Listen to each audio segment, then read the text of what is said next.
ഉപതെരഞ്ഞെടുപ്പിലെ trolley ബാഗും പത്രവും വീണ്ടും ചർച്ചയാവുകയാണ്.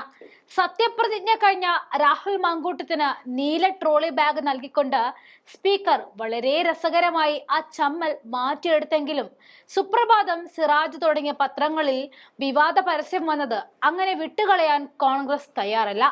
ഇതാ ഒരു വെളിപ്പെടുത്തൽ നടത്തുകയാണ് സന്ദീപ് വാര്യർ. പരസ്യത്തിന്റെ ഗുണഭോക്താവ് CPIM അല്ല എന്നും പരസ്യത്തിന് പണം നൽകിയത് BJP ഓഫീസിൽ നിന്നുമാണെന്നാണ് BJP വിട്ട് കോൺഗ്രസിലെത്തിയ സന്ദീപിന്റെ വാദം. MP രാജേഷും K സുരേന്ദ്രനും വിഷയത്തിൽ ഗൂഢാലോചന നടത്തിയെന്നും സന്ദീപ് പറയുന്നുണ്ട്.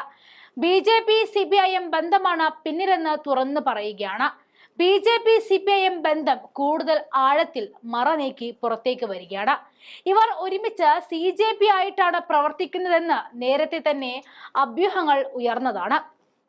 പല കോൺഗ്രസ് MLA-മാരെയും MP-മാരെയും മന്ത്രിമാരെയും അടക്കം പൂട്ടിക്കെട്ടാൻ ധൃതി കൂട്ടുന്ന കേന്ദ്ര സർക്കാർ എന്തുകൊണ്ട് മാസപ്പടി വിവാദത്തിൽ ഒച്ചഴിയുന്നത് പോലെ കാര്യങ്ങൾ നീക്കുന്നു എന്ന ചോദ്യം വളരെ പ്രസക്തമായിരുന്നു. നിശബ്ദ പ്രചാരണത്തിന് CPM തെരഞ്ഞെടുത്ത രീതി കേരളത്തിന്റെ മതനിരപേക്ഷ നിലപാടുകളെ തകർക്കുന്നതാണെന്ന് വിവാദം തുടങ്ങിയ വേളയിൽ സന്ദീപ് വാര്യർ പറഞ്ഞിരുന്നു. സന്ദീപ് വാര്യരുടെ കോൺഗ്രസ് പ്രവേശനം മുഖ്യ വിഷയമാക്കി തെരഞ്ഞെടുപ്പ് തലേന്ന് സുപ്രഭാതം, സിറാജ് തുടങ്ങിയ ദിനപത്രങ്ങളിൽ വിവാദ പരസ്യം വന്നു.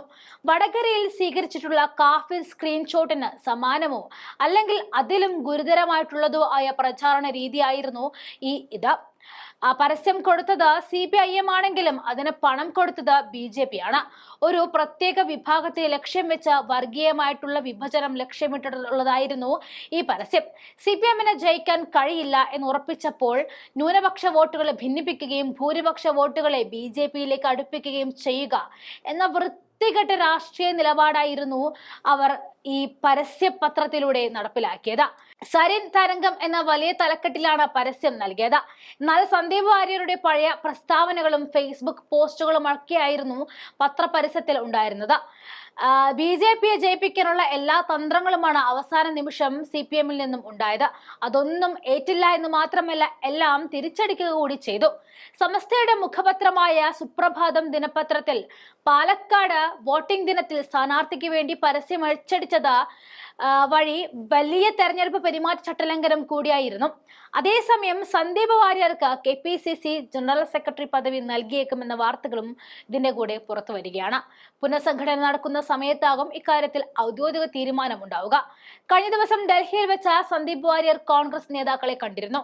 സംഘടനാ ഭാരവാഹിത്വവും മത്സരിക്കാൻ സീറ്റും സന്ദീപ് വാര്യർ പാർട്ടിയിലേക്ക് ലയന സമയത്ത് തന്നെ കോൺഗ്രസ് നേതാക്കൾ ഉറപ്പു നൽകിയതായിരുന്നു. കോൺഗ്രസ് നടക്കാനിരിക്കുന്ന പുനഃസംഘടനാ സമയത്ത് സന്ദീപിനെ ജനറൽ സെക്രട്ടറിയാക്കും. ഏതെങ്കിലും സാഹചര്യത്തിൽ പുനഃസംഘടന വൈകിയാൽ അതിനു മുൻപേ തന്നെ സന്ദീപിനെ ജനറൽ സെക്രട്ടറി ആക്കാനും നീക്കമുണ്ട്. ഉപതെരഞ്ഞെടുപ്പിന് വെറും ദിവസങ്ങൾ മാത്രം ബാക്കി നിൽക്കവെയായിരുന്നു സന്ദീപിന്റെ കോൺഗ്രസ് രംഗപ്രവേശനം. ദീപാദാസ് മുൻഷി, ബെന്നി ബെഹനാൻ, ഷാഫി പറമ്പിൽ എന്നിവരുൾപ്പെടെ നിരവധി പ്രമുഖ നേതാക്കളാണ് സന്ദീപ് വാര്യറെ സ്വീകരിച്ചത്. BJP വെറുപ്പ് മാത്രം ഉൽപ്പാദിപ്പിക്കുന്ന ഫാക്ടറിയാണെന്നും അഭിപ്രായം പറയാൻ പോലും ആ പാർട്ടിയിൽ സ്വാതന്ത്ര്യമില്ല എന്നും സന്ദീപ് ആഞ്ഞടിച്ചിരുന്നു. പാലക്കാട് ഉപതെരഞ്ഞെടുപ്പിൽ രാഹുൽ മാങ്കൂട്ടത്തിന്റെ തകർപ്പൻ വിജയത്തിന് സന്ദീപ് വാര്യരുടെ സാന്നിധ്യം സഹായകമായി എന്നാണ് കോൺഗ്രസ് നേതൃത്വത്തിന്റെ വിലയിരുത്തൽ.